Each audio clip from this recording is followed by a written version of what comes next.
Hello, it's good to see you. Today I wanted to talk about eBay. I have had a lot of requests to do a video on selling items on eBay.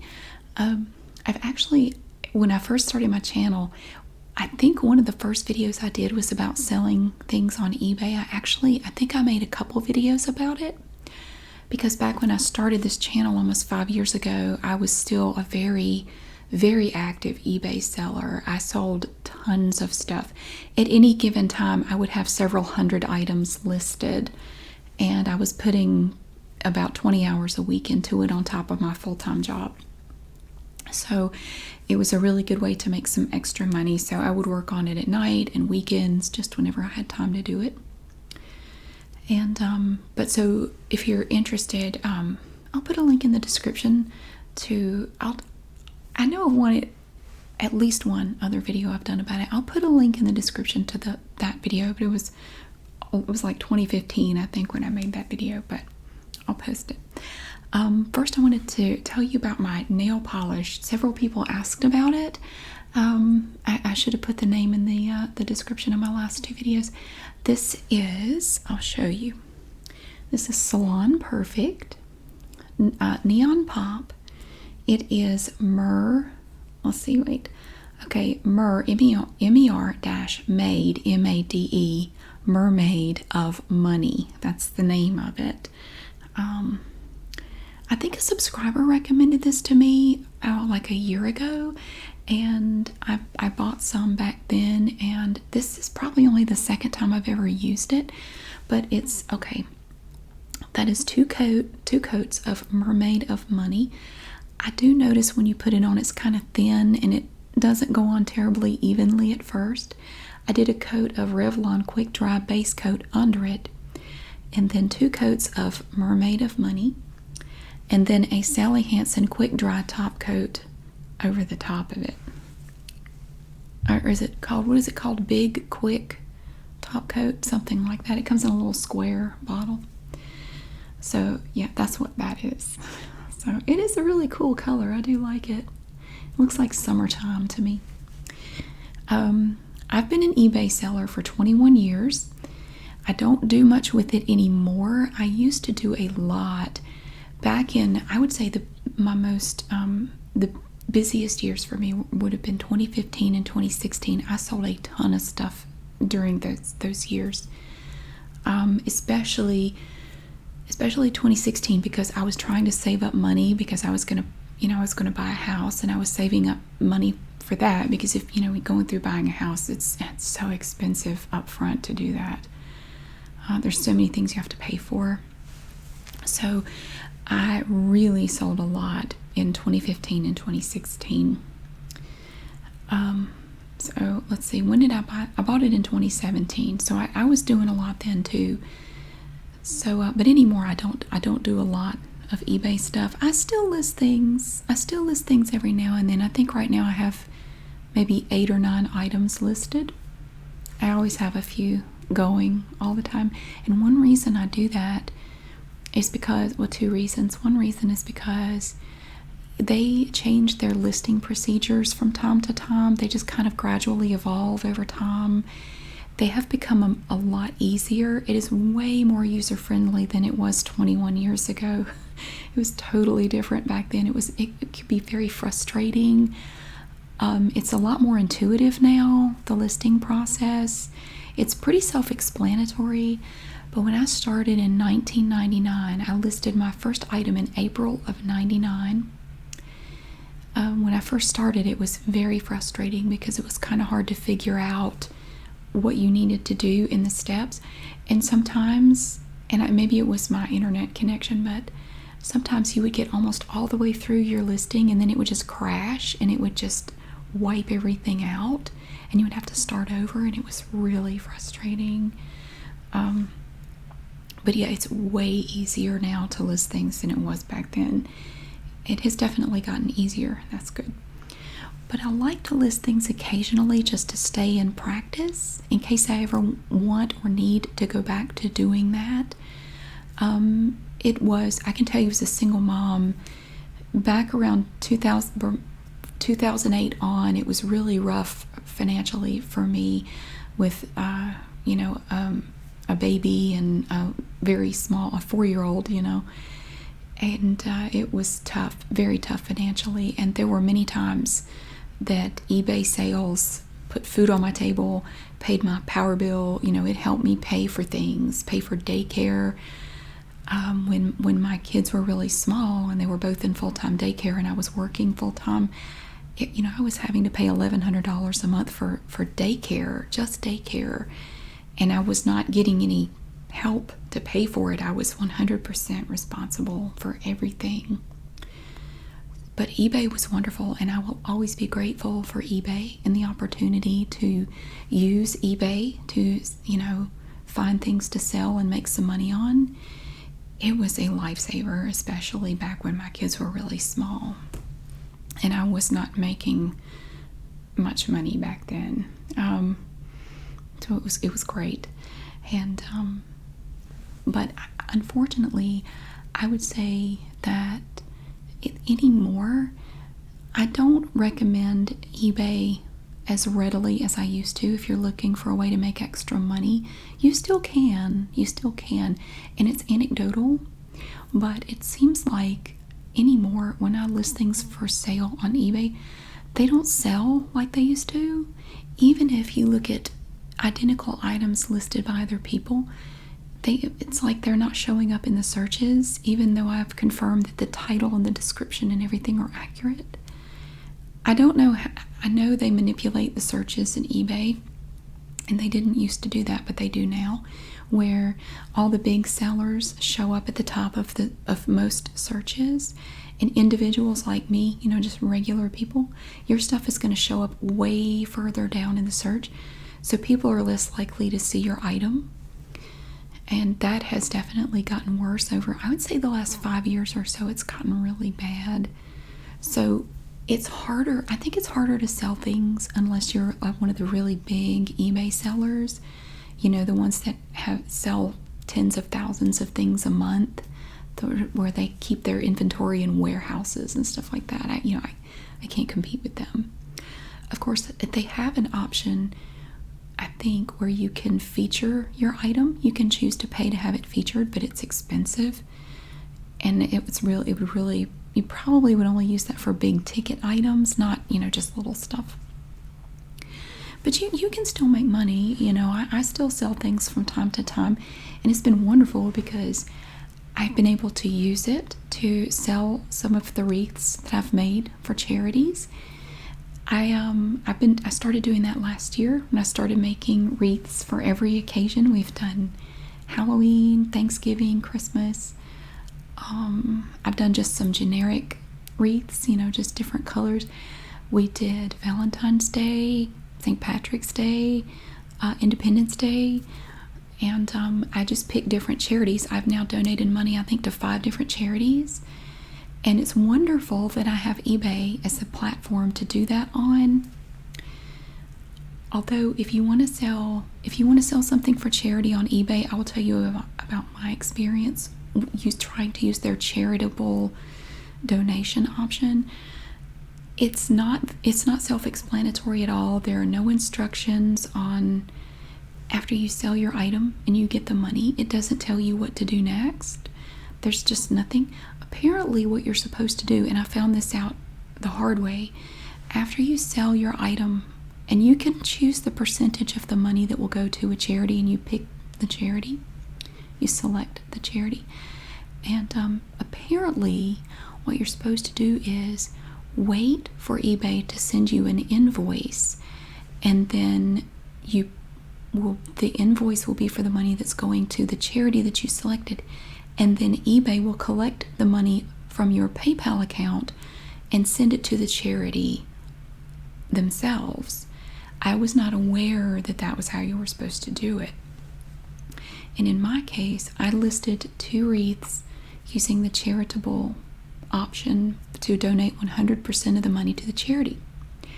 Well, the wreaths sold, I got paid, and I'm looking on eBay and I'm going, okay, what do I do? What do I do now?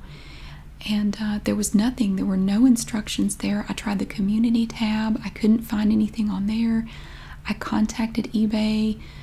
I sent them an email. They never responded. I tried to call. I couldn't get through. So I thought, well, I have the money. I'm just going to go ahead and send the money to the charity. And, I guess that's all I do. I figured I would hear something from eBay, but I didn't get anything. And so what I do when I sell an item for charity, when I get the receipt from the charity, and you can do it all electronically with most charities, and they will send you a receipt. I just take a copy of the receipt, redact my personal information, and I will send it to the winning bidder to show I sold it. Here's where I donated the money. Here's the amount that I donated. And I thought that was a pretty good system. It's very easy. It's very efficient. And then I send the wreath to the person. Very simple. Well, about 2 months after I sold the wreaths, eBay contacted me and sent me invoices for the amounts of the wreaths. And I said, but I've already paid, I already sent the money. And they were pretty upset with me. They were mad. They said, you weren't supposed to do that. Well, long story short, they said, well, don't do that. You're supposed to wait, and then we send the money. I almost think they want to get credit for it or something.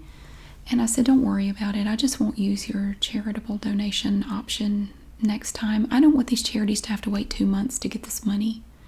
These auctions ended 2 months ago.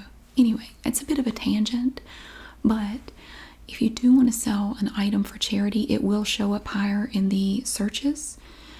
I have heard that it's almost like a featured item if you donate some of the money to charity. Just something to keep in mind if you want to. You probably will get more money for your item if you want to donate part of that to a charity. But if you choose the charity option, don't send the money to the charity right away. You have to wait for eBay to send you an invoice, and now that invoice will come to you through PayPal. You will see a notification from PayPal that you have an eBay invoice. It's complicated. I had to learn about all this. So it's not actually coming directly from eBay to you. It's coming from PayPal to you on behalf of eBay. It's so complicated. Honestly, I think they just want credit for the charitable donation, but that's neither here nor there. And a lot of the wreaths I make, I just give away. Like the Independence Day wreaths, I made 2, and I gave one to a subscriber and sold one for charity. Okay, how did I get started selling on eBay? Honestly, I don't remember. I really don't remember how I got started doing that. I remember the first things I sold were things that I had, just stuff of mine that I wasn't using, and I could make a little bit of money off of it. That's how I got started. Those were the first things I sold. And it was just, I thought it was kind of fun. It was interesting. It was novel. It was kind of a cool thing to go on the internet and sell things. That was really kind of neat. It was something I hadn't done before, so it was really cool. And then I started going to like yard sales, consignment shops, thrift stores, looking for things that I could buy to resell. And there are tons of people who do that as a full-time job. I think more people used to do it in the past when it was easier for small sellers to make money on there. There used to, and I don't know if there is anymore, but there were quite a few people in this area who do that. And you'll see them out. You see them at yard sales and stuff on a regular basis. You'll see these people, and they'll be there with their phone and they're looking stuff up. And so you have to do a little calculation in your head. And this is one thing about selling things on eBay. I would recommend starting with your own stuff. If you have things that you don't use anymore that might be worth selling, start with that. Just start simple. Because you have to do a calculation in your head. You have to figure out if it's worth your time to even list everything. You have to look at every item and decide in your head, is this worth my time? And you get to where you just do it automatically. I still do it. If I'm in a thrift store and I see something, I still automatically go, you could sell that on eBay, I bet. And then I will just run a calculation like it wouldn't be worth, I wouldn't make enough to even bother trying to sell that. It wouldn't be worth it. Okay. You start with your own items, and it's very easy if you have the eBay app, and I have it on my phone. You can go onto eBay and search for your item. Like, say you had something like this. This is a hooded tiger set. It's a pajama onesie. It is from Nick and Nora, and it's a zip-up onesie for adults, and it looks like a tiger. See, the hood has little button eyes and little ears. So what I would do, and I haven't looked it up, so I don't have any idea, if I saw this in a store or anywhere for sale, it's not new, I would just go look up Nick and Nora tiger pajamas. And then what you do is you filter your search. There's a little blue thing up at the top in the top right hand corner that says filter. Click filter, and you go down to and you choose this little slide bar for completed items. And there are two different options. You have sold items you can look at in the filter, or completed items. I prefer to look at the completed items because if you look at the sold items, it's only going to show you items in the recent history that have sold that match that description. The completed items will show you the items that sold, as well as items in that search that did not sell. And I think that gives you a more complete picture of what you're looking at, possibly as far as profit. You know, like, say, I think for these pajamas, I think they were like $4 for this pajama set. Okay, so you do a calculation. $4. Okay, well, and I haven't searched, so I don't know. But if, say, I did a search on eBay for completed items, Nick and Nora tiger pajamas, and say they were selling for $8, I could already, you can probably guess that I would say that's not worth your trouble. It is not worth your trouble at all, because there are a lot of little costs that you have to account for when you sell things. You have eBay, there's going to be an eBay fee for your listing. You don't pay to list it, but you will have to pay a fee when it sells, and they will charge you monthly for your eBay fees. You will get an invoice for the fees. There's going to be an eBay fee. More than likely, you're going to use PayPal to take your payment. That's pretty much what everybody uses PayPal now. I don't even know some of the other options. I don't think are even available. Back when I first started, you could take a check or a money order or a cashier's check, and I did take those initially. The only problem is, it seemed like with a lot of those, people never sent their payments to me, so I just went to PayPal only. It was a lot faster, a lot easier, and people who used PayPal tended to follow through and actually send me the money. Oh, and this is one rule. I need to mention this before I forget. And I know it sounds obvious, but so many people don't do this when they sell on eBay. Do not send the item until you receive payment. And so many people don't do that. Sometimes the bidder will contact you and say, yeah, I won this item, but I don't get paid until Friday. Can you go ahead and send it out? And then I promise I will pay you Friday. And then they never pay you. But the item's gone. You've lost your item. You've lost the money. It's gone. Don't ever send it, no matter what they say. Don't send it until you have the money in your hand or in your PayPal account. That is, honestly, that's a common thing. That's like a common rookie mistake for selling on eBay. And bidders will do that. They will say that to you. They'll say, I promise you, I'm going to pay. I really need it. I need it, I need it by this day, but I don't get paid until this day. I swear if you'll send it, I will pay you as soon as I get the money. And they never pay. They never pay. Okay, so you have eBay fees, PayPal fees. You have to account for your time. Is it worth your time? Because you have to monitor the listing. You're going to have to pack it and ship it. Your time is valuable. It's worth considering when you're adding up the cost. And another thing a lot of people don't think about is you're supposed to report eBay sales as income. So you're going to have to pay taxes on your eBay sales. So that's another expense you have to consider. So honestly, for a lot of things, when you get right down to it, it's not really worth messing with. It's not worth. You're not going to make enough money from it to justify it. But say, and again, it's a total hypothetical. I don't know what something like this would sell for. You know why I bought this, right? You have to know what I'm going to do with this. Look at it. It's freaking awesome. But say I looked on there and saw that used tiger onesies were selling for $50. And I paid $4 for it, and it was selling for $50. Now that I would take in a heartbeat. I would say absolutely. But another little hidden thing that you may not see, and this is something you need to look at in the completed listings. You want to know, did they charge for shipping? Now, did they get $50 plus shipping, or was that $50 with free shipping?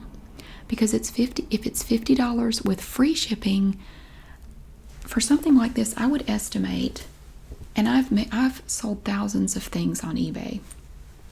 I would estimate for something like this, it's going to have to go priority mail. It's too heavy to go first class. For priority mail shipping, that's going to be, depending on where it's going. If it's going in this area, it would be about between $7 and $8. If it's going out west, if it's going to California or Alaska or Hawaii, it's going to be about $9 to $11 to mail this to somebody. And a lot of people, if you haven't mailed anything in a while, it can be pretty expensive to mail things. And some bidders get mad, like, why are you charging so much for shipping? But you have to look at that. Is it $50 plus shipping that they paid in addition to the $50? Or is the shipping going to come out of that $50? You need to consider that when doing your calculation to decide if it's worth selling. You also, if you're an eBay seller, you're going to have to be able to stay on top of it. You want to manage it every day. If you get questions from potential bidders, you want to respond right away, and you will get all kinds of questions.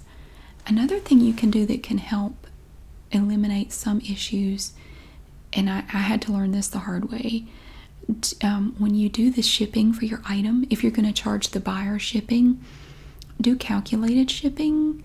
That way, the shipping cost will be calculated based on where that buyer lives. Because again, if the buyer lives, like say they lived here in North Carolina, it may only be $7 to mail it. But if they live in Alaska, it could be $11 to mail it or more. It varies quite a bit. If I did flat rate shipping on this, like say I charged, like say I'm going to charge them $7 for shipping no matter where they are. Well, if they live in Alaska, you're going to be out $4, which may not sound like a big deal, but if you're doing this to make extra money, those little things add up, and you have to take that into consideration when you're listing your item, when you're deciding how much to start the listing at, how much to charge for shipping. There are a lot of little things you have to think about.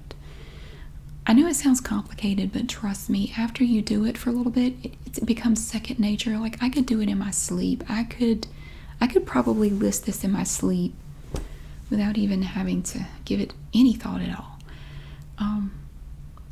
I don't know what I'm going to do with it when I'm done with it. I don't think I would ever wear this in real life, especially not now. It's so hot. I don't know, in the winter I might wear it. Anyway, yeah, so do calculated shipping for your items, unless you want to do free shipping. I mean, that's up to you. A lot of bidders really like free shipping. If they see free shipping, they may be more likely to buy it, especially now, because it seems like most people, we're all kind of spoiled because of, free shipping from Amazon or wherever you buy stuff. You may have free shipping and you've gotten used to free shipping, and I get mad if I have to pay for shipping now, because I use Amazon. I buy everything on Amazon, and I get mad when I see something and they're charging me $3.99 for shipping. Oh my God, So I've noticed in the last few years that if you list things and charge for shipping separate from the bid, they get mad. Like, they'll send you a message and say, why are you charging for shipping? Why isn't it free?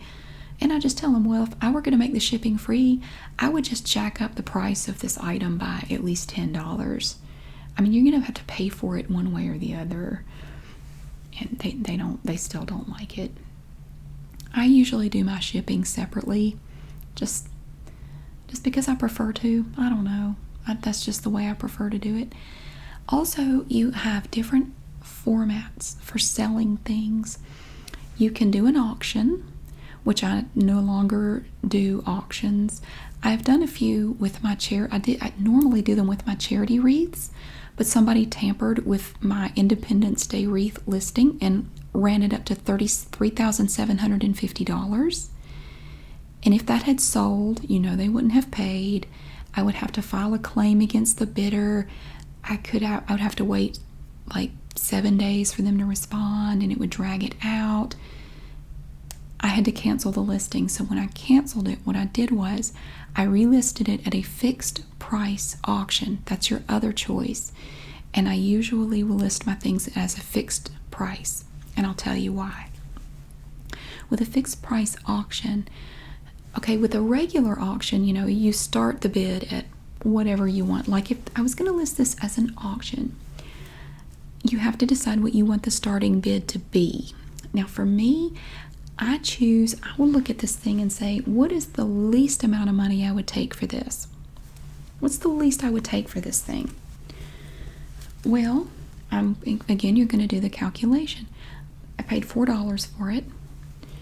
I would start the bid at $14.99 plus shipping. Now, that's not going to include shipping. That's just this. And then they pay shipping separately, which of course will be calculated based on their zip code. For priority mail, 2 pounds. Tyvek envelope. I would start it at $14.99 because to me, that is the least I want for it. I don't want to sell it for less than that. I don't do best offer, although now, eBay started this thing, and it's so frustrating. About 2 years ago, they changed their fixed price auction stuff to the point where after a fixed price auction has been listed for 7 days, they automatically change it to accept best offers. And if you don't want it to accept best offers, you have to go in and manually edit the listings to take that out, to take that option out. I don't like best offers because usually when a bidder makes a best offer, it's a super lowball offer. Like if I had this listed fixed price for $20, somebody would make a best offer of $5. And of course I would decline the offer. And you can offer a counter offer. And if I had this listed at $20, my counter offer would probably be $18. Because again, you have to remember, I would like to make a little bit of money off of it. Obviously, if I sold it for $5, I would be losing money, honestly. So I don't like best offers. Actually, I think I have a few auctions up right now that they have automatically changed it to accept best offers, and I need to fix that. I need to go in and take that out. I prefer best fixed price auction, fixed price listings, because with a fixed price listing, there's an option when you list the item to require immediate payment.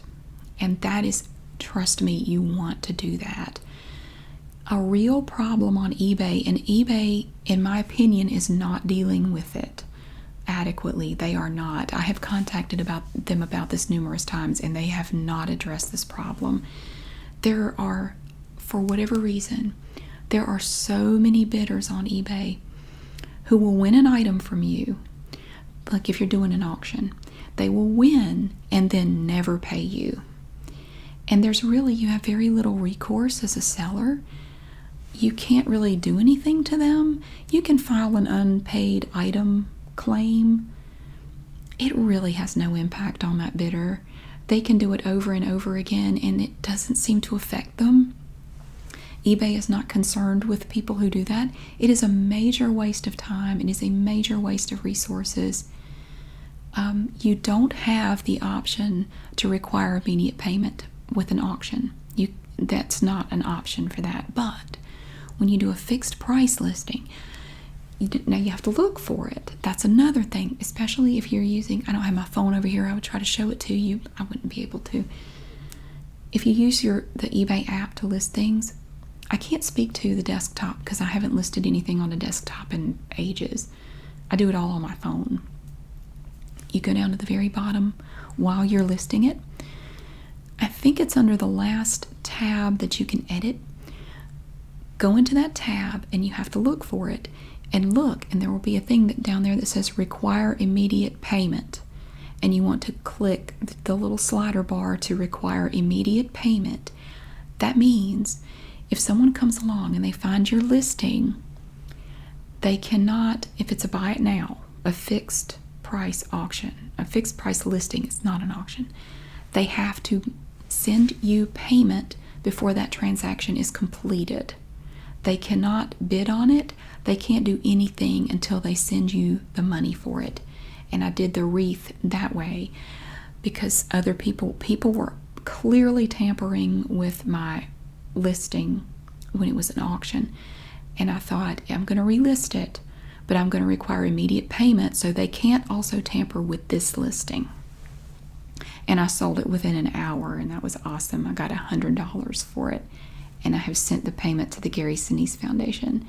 And so what I do is I send the receipt to the winning bidder or the person who purchased it. And the wreath is on its way. So yeah, do definitely require immediate payment. If you don't, if you start listing things on eBay as auctions, you'll probably see what I'm talking about, where people will win your auction and then they just never pay you. You never get any money from them. You never even hear from them. And I don't understand why people do that. But apparently there are a lot of people who do. They just go in and bid on things and then they just never pay. Why are you wasting your time? Why would you waste your time doing that? That's so stupid. But it was such a problem. I would say, and I started doing fixed price listings, I would say probably in about 2015.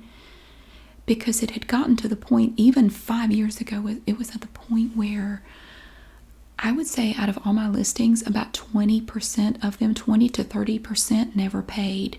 And I would have to file the unpaid item claim, relist the item. You are required to contact the bidder. You have to give them time to pay, which they don't. It is a huge waste of time, and you have to keep up with, okay, well, how many items did I sell and not get paid for? Did I relist them yet? I need to relist them. Oh, I need to file a claim. It can become very complicated, and it's a nightmare. Personally, I recommend doing fixed price listings. Just look at the thing and figure out how much do you want to sell this for? And a good way to determine that, again, is by looking at completed listings of that item, just to get a feel for how much similar or identical items have sold for. And if it's a used item, you need to be looking at the sold prices for the used items, not the new ones, because a new thing is always going to sell for more than a used one, obviously. So if I had one of these that still had the tags on it, I might be able to get more for it. But that's definitely something to keep in mind. Another thing is packing and shipping your items. And you have to have supplies for that. If you're a Costco member, they actually have in their little coupon books from time to time, they will have a coupon in there for an 8-pack of packing tape. That's like 3M packing tape. and you can get like $8 off a pack of that, and it's actually a great deal. I get all of my tape at Costco. I still have a bunch of it actually. Since I don't sell much on eBay anymore, I don't use a lot of it.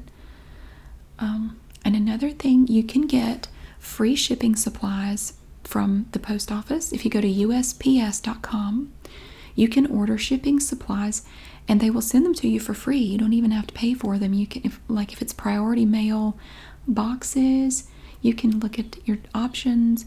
You can order them and they will ship them right to you for free, and it doesn't cost you anything. So you don't have to go to the post office to get that stuff. If your post office is like mine, they don't have a lot of different sizes and types of boxes and stuff. But if you go to USPS.com, there's a huge variety of different sizes of boxes. You can get priority mail, bubble mailers, all kinds of things. And it's free. It is totally free. You just set up an account with USPS.com and you can order it, and it doesn't cost anything. It is the greatest thing.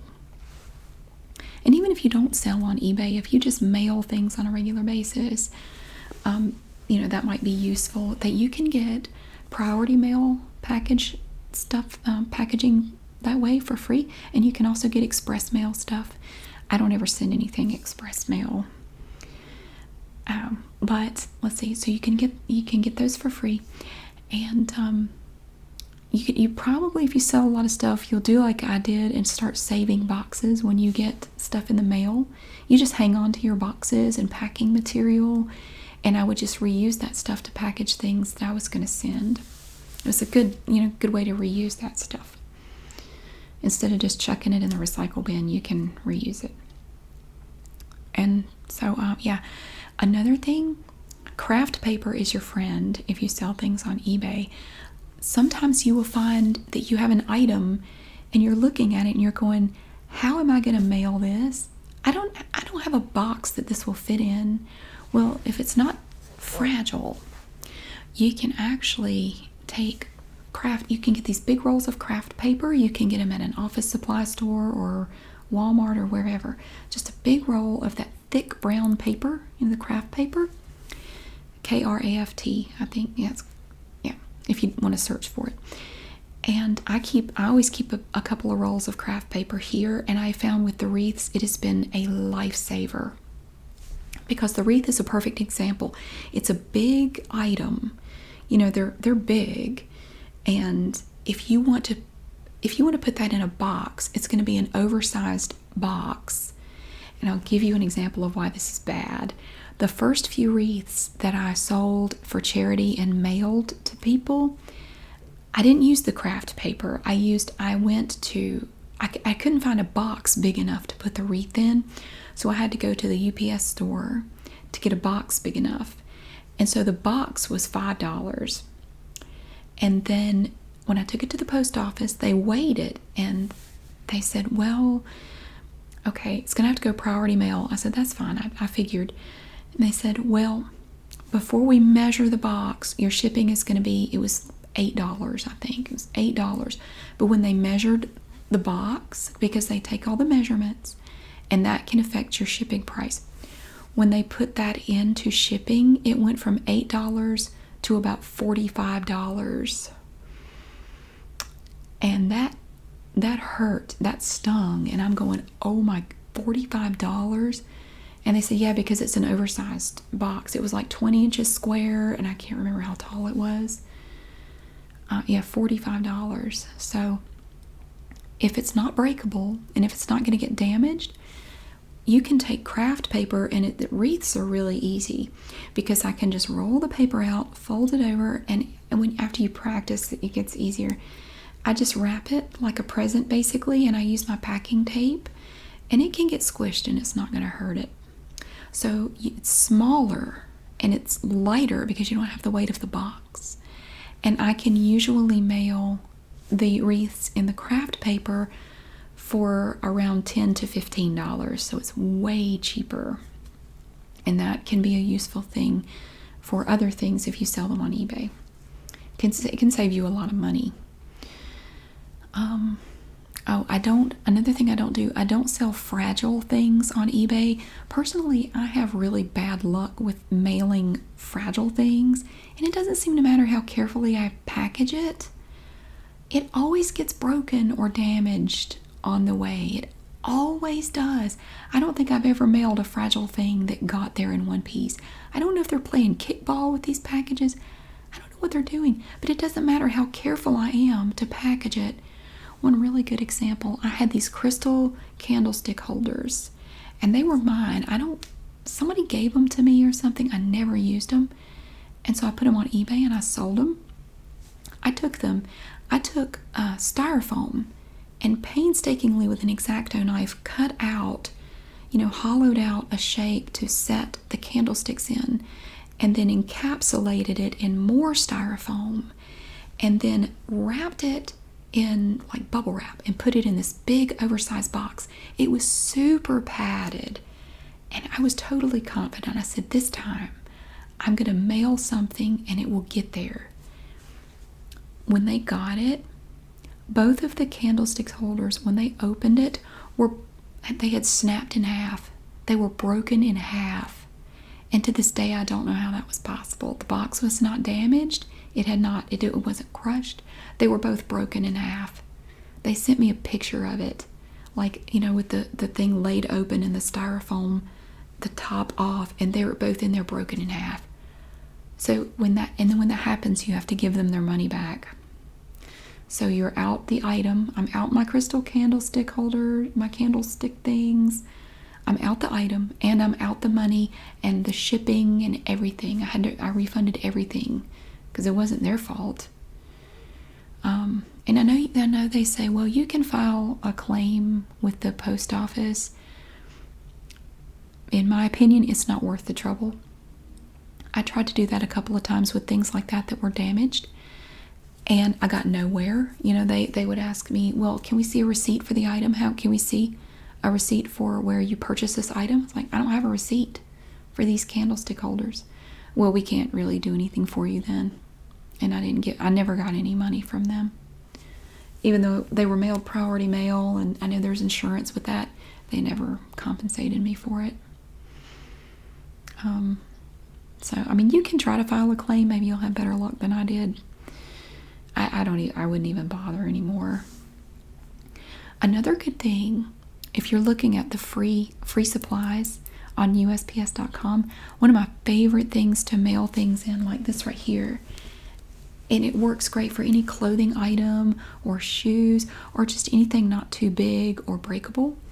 They have priority mail Tyvek envelopes, and they're pretty good size, and they're basically indestructible because they're Tyvek, and they're a wonderful size because you could get a pair of shoes in there or an item of clothing. You could put up, it's perfect, and it's already has adhesive on it. You don't need any tape really. You just stick it in there, close it up, seal it, put the address label on there, and you're done. It is so quick. And you can order the priority mail. I think express mail also has a Tyvek envelope, but I know priority mail does.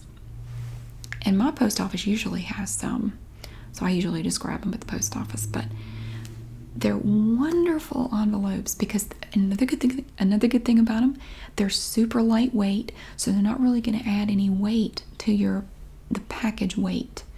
So that's a good thing too, because some boxes can add just enough weight to go over 2 pounds or 1 pound or whatever, and if you go over that magic number, your shipping rate can go up sometimes quite a bit. So definitely recommend the Tyvek envelopes. Oh, before I forget, I have to show you this dress.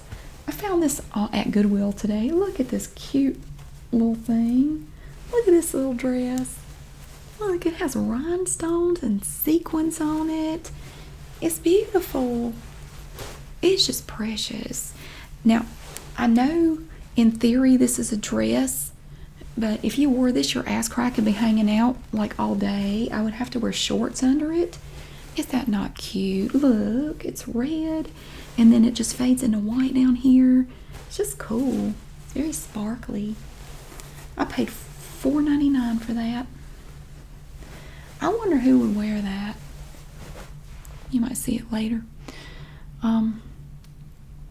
Yeah, I just want to show you that.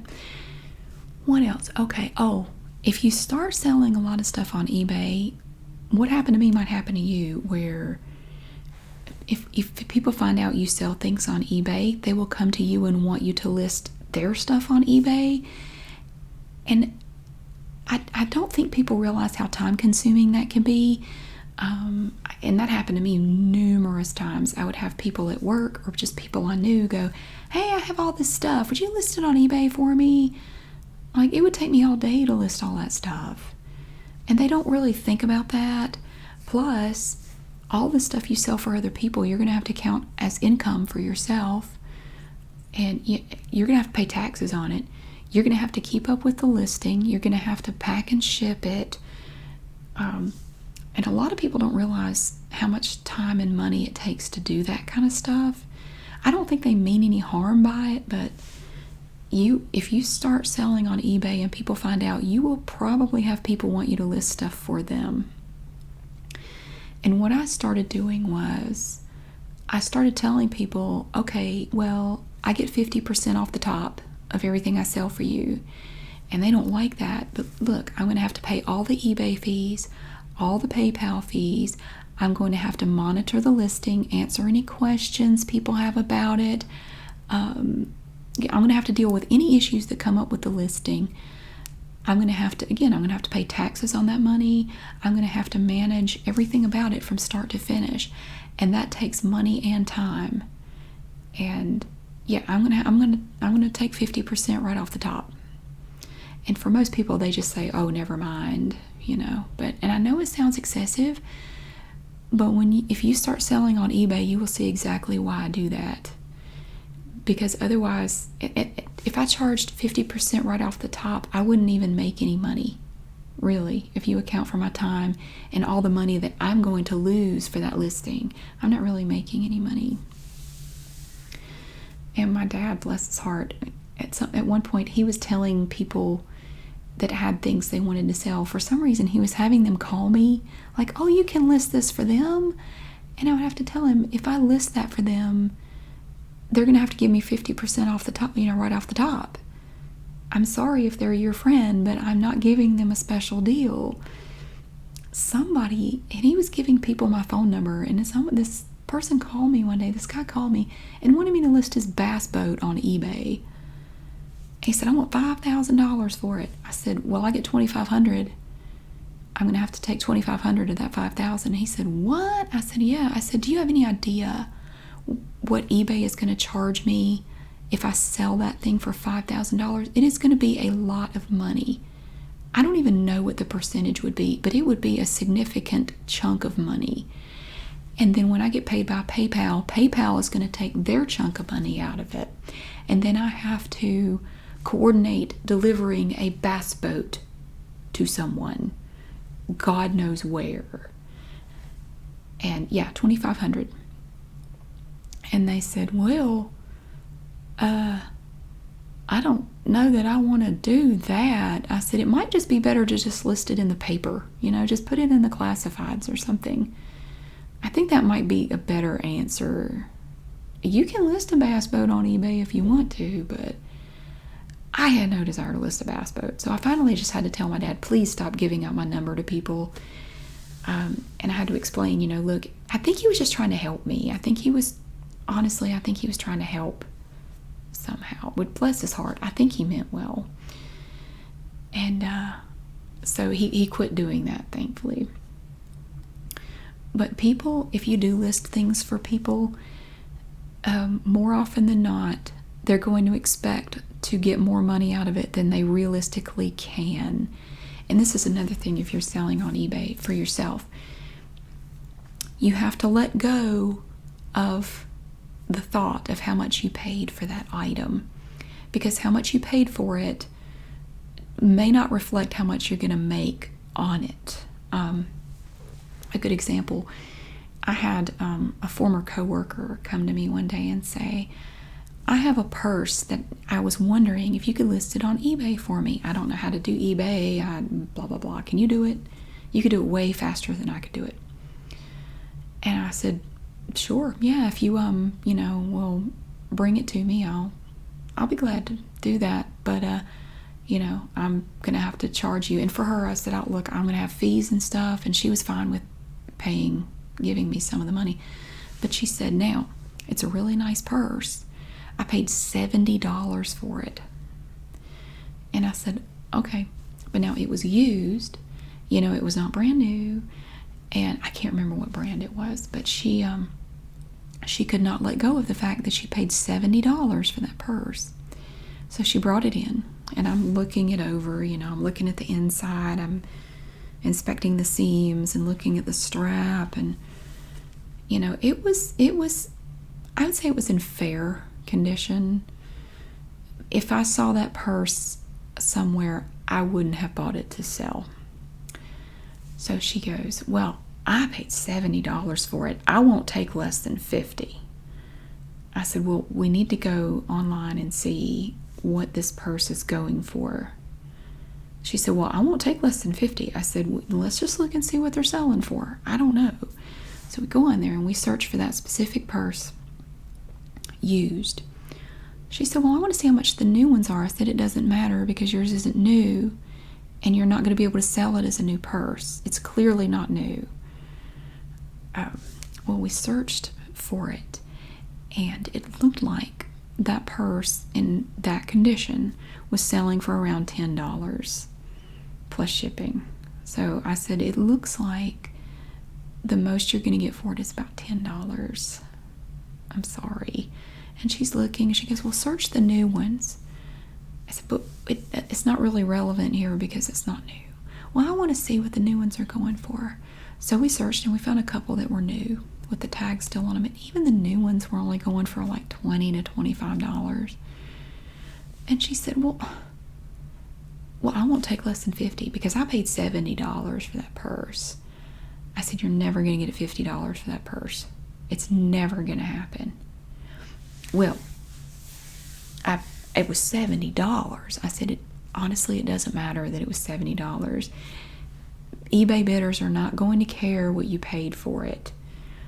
The going rate, it appears to be, the going rate for this is about $10 plus shipping. That's realistically all you're going to get. "Well, I won't sell it for that. Can you just go ahead and list it at 50 and see what happens?" I said, "If I list it at 50 and by some miracle it sells when other ones are only selling for about 10, I get 20. I'm going to get about 20 to 25 of that because I have to pay the fees. I got to mail it. I got to list it. I got to manage the listing. And I'm going to have to pay income taxes on that $50. And she said, "Well, I don't think that sounds good. I mean, it was $70. She just could not let go of that $70 figure. And I said, "You're never going to get it. You're never going to get it." And we went back and forth for a couple of days. It was like she just couldn't accept it. Her mind just could not accept this reality of it won't work. You're not going to get it. And finally she said, "Well, we just won't mess with it then. Just forget it. It's not even worth it." I'm thinking, you're right. It's not worth it. I wouldn't bother listing it for that. So do you have to let go of how much you paid for something? Sometimes it works in the opposite way. You could have a thing that you've owned forever and say you bought it, I don't know, you bought this thing 5 years ago for $10 and suddenly it became very valuable for some reason. And now you can sell it for $100. That's awesome. But then you have to wonder, and it's kind of a risk. Maybe if I hang on to this a little longer, I could get more than $100 for it. You really have to make that call yourself. The price of things goes up. The prices go up and down depending on supply and demand. That's just the way it works, and it fluctuates all the time. You have items that 10 years ago you could sell for a lot of money, and now they're not really worth anything. A good example of that would be 7 For All Mankind jeans. I found that if I could find 7 For All Mankind jeans like 8 years ago. If I found a pair in a thrift store for $5, I could make $50 on them with no problem. They would sell instantly for that. There was a high demand for them. And I remember the best score. This one time I went into Goodwill and they had just brought out a rack of clothes to put out. And I was looking through the rack and there were 3 pairs of men's 7 for All Mankind jeans. Still had the tags on them. $5 a pair. I don't remember what I made for them, but I made really good money off those. It probably helped pay for my daycare that week or something. Yeah, it was amazing. That was a heck of a deal. Sometimes you stumble upon wonderful deals. And I found things at yard sales and, all over and made really good money on them. And that's one talent that I've had all my life, that my mom always said I have an eye for things. I can look at a sea of things and pick out the 1 or 2 unique things in that sea. I'm drawn to things. Like I can walk into any store and find the most expensive thing in there. And that's usually the thing I want. And I'll look at the tag like, dang it. Of course it would be that much. Of course that's the one thing that I would want in this whole store. And I can't afford it. But it comes in handy when you're looking for things to sell on eBay. You can use it to your advantage when you're selling stuff. One thing that was kind of perplexing to me, I never expected this. When I first started, when I talked about eBay sales and the fact that I buy things in thrift stores to resell on eBay, which tons of people do, like as a full-time job, I got a lot of flack for it. People said, those stores aren't for you. Those stores are for poor people, and you're taking their things. Well, it's not. It's a retail store. Anyone can shop there. I guess I shouldn't even get into it, but trust me, back when I was selling eBay big time, I was poor. I was a single mom with, you see this? For a big chunk of that time, I was getting no child support. I never got alimony. I was having to pay for literally everything on my own with no help. So I was poor. I was freaking poor. And I had to pay for everything. And eBay, being able to sell things on eBay saved me financially. It really did. It really helped make ends meet many, many times. But anybody can walk into Goodwill and buy anything they want. It's not a store just for poor people. I didn't realize people thought that, but anybody can shop in there. That's not what it's about. Or any thrift store, whatever you want to talk about, any thrift store. They're not just for poor people. I don't know. They don't care. They take the money from whoever wants to pay for stuff. I'm really lucky because I live in an area that has fantastic stuff. The thrift stores around here are amazing. They are amazing. I find the most incredible stuff in there. And if you're shopping for eBay, and say you're in a thrift store and you see a thing, like you see a sweater, and you think, and you look it up and you think, that would sell. But I don't know if I want to get it or not. You're kind of on the fence, like I kind of do, I kind of don't. There's a good chance if you don't get it that when you go back it's going to be gone. That's the thing about thrift stores. They usually only have one of whatever. And if you don't get it, somebody else may get it and it won't be there when you go back. I've had that happen many times. It's one of the heartbreaks of the thrift store. Another heartbreak is when you find this thing that you love, but it's not your size. Heartbreak of the thrift store because there's not another one. You can't pick the size. I hate that. So you can make money selling on eBay, but honestly I don't think it's as good as it was like 10 years ago. But you still can, and it can be fun, and it's interesting to see what sells and what you can make money on. It's fascinating. Like you could just to try it out, get the eBay app and then just go to a thrift store or consignment shop or whatever and look for items, and and look them up and see, oh, if I bought this, here's what I could possibly get for it on eBay. But check the completed items, not current items, not active items, because that's not going to give you a good picture of what it's going to sell for. You want to look at the completed items.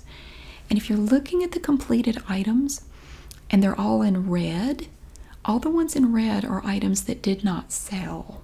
The completed items that sold will be in green. So you have to look, and if you search for an item and most of the prices are in red and you have like only one or two in green, it may not be worth your trouble, because it's possible that you'll buy that item and it won't sell and you won't be able to sell it.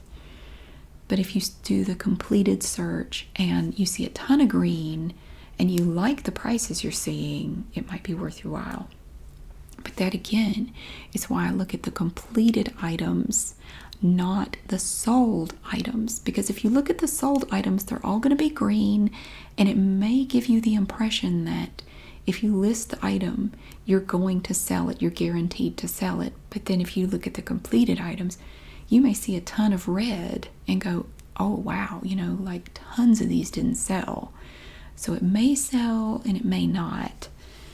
So it's just another little factor that you have to consider when you're trying to decide if you want to list something or get something to list or not. I was going to tell you about some of the things I like to look for if I'm selling things on eBay, which I'm really not doing much of anymore. But again, like I said, I still list things every now and then just to keep my hand, I want to be good at it. I don't want to get so rusty I can't do it. And I want to keep up with all the updates to the listing process. Some of the things I love to look for in thrift stores and stuff, these are things that I just stumbled upon by accident.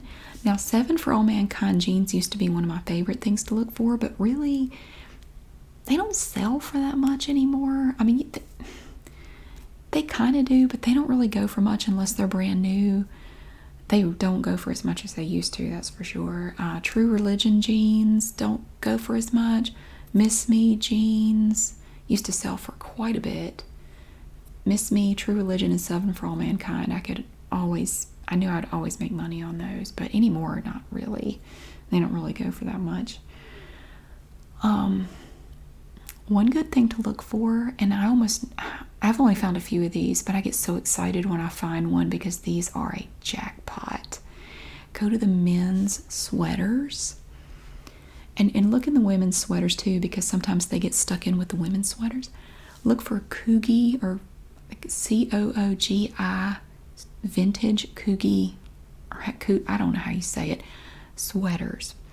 The ones that have that like a 3D knit and they're different colors, and you can kind of tell from looking at the tag that it's vintage from like the 90s or something. Oh, those are the holy grail of eBay items. Oh my god, let me tell you, this was one of my best eBay sales. I found a Coogi, however you say it, I don't care, Coogi sweaters, whatever. I found one in a Goodwill store, and it was like brand new. It did not have tags on it, so I listed it as pre-owned. It was in mint condition. It was beautiful. It was it's a men's sweater. I paid maybe $3.79 for it, $3.79. I sold that sweater for $300 because it was ultra rare. It was a super rare sweater. I got $300 for that sweater. I could not believe it. I listed it as an auction because I was curious to see how high it would go, and they actually paid. I got the $300. Man, that was awesome. That was awesome. That would have been a whole week's worth of daycare right there. That was incredible. So look for those. Another thing, and these don't sell for quite as much as they used to, but if you go over to the knickknack section, look for vintage Aladdin mugs. I don't have one in here, or I would show it to you. I actually have one up there right now for sale. It's pink. It's a vintage mug. It's kind of shaped, it's like a cylinder with a handle, and it has a matching lid, and it will say Aladdin on it. Usually you can get those for like $1, and they sell for $20 to $30 each on eBay. You can get them super cheap in thrift stores, and they come in different sizes. You can even find some pretty big ones. They used to go for even more. The prices kind of come down a little bit because I think Aladdin re-released them or something. So the demand went down. So that's a good thing. And I'm sure there are other things. I can't think of anything right now. Vintage women's clothing and shoes can be a good thing, especially, and this was interesting, vintage women's sleepwear like pajamas, or if you can find like corsets. Sometimes I find vintage corsets, vintage clothing period can be worth checking out on there. Just, go on the app before you buy it. Just go check on the app and see what it's going for. That could be a good thing to make money on. Or vintage purses or hats, anything vintage like that.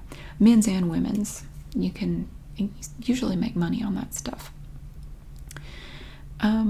People ask me, with my big bags of jewelry, do you sell that stuff on eBay? I don't. The stuff I don't keep, a lot of it I give away to subscribers. I tell people all the time, I'll send it to you, and I've sent tons of it out to subscribers. I just give it to them. The rest of it I redonate all around town to all kinds of thrift stores. I have a whole circuit of thrift stores that I donate to, so it goes right back out to be resold.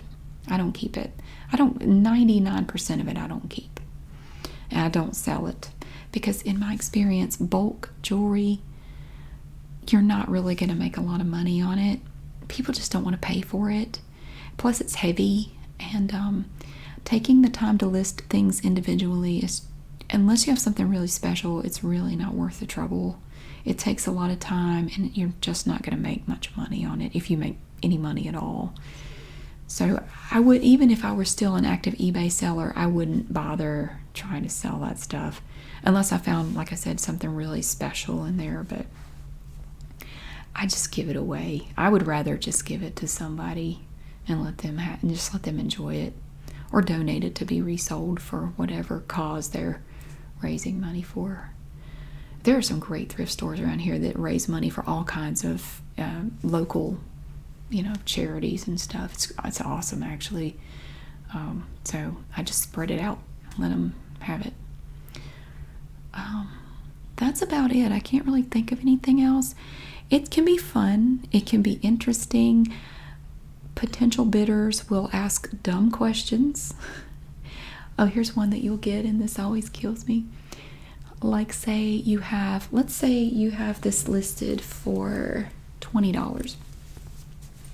People will send you messages on there, and they'll go, I'll give you $5 for it if you don't charge me for shipping. I mean, it is insulting what people will say. And I will say, no, thank you. And then I don't even engage with these people anymore, because it always goes this way. So I will say, I will not take $5 and send it to you for free, for free shipping. The $5 wouldn't even cover the shipping. And then they come back and they always go, well, so-and-so on here is selling them for way less than you are. So-and-so over here is selling them for $10. To which I will always say, well, then I think you should definitely go buy it from so-and-so, because that sounds like a really good deal. I don't even know why you're talking to me. Go buy it from them. That sounds great. But then they'll come back and say, yeah, but the one that's $10, the hood is messed up and the zipper's broken. Well, that's probably why it's $10 and not $20. See, mine, the hood is fine and the zipper is perfect. They just don't make the connection. So the conversation is ultimately fruitless, and that's why I don't talk to people when they message me and even if you don't have best offers activated, people will still message you and make lowball offers in a message.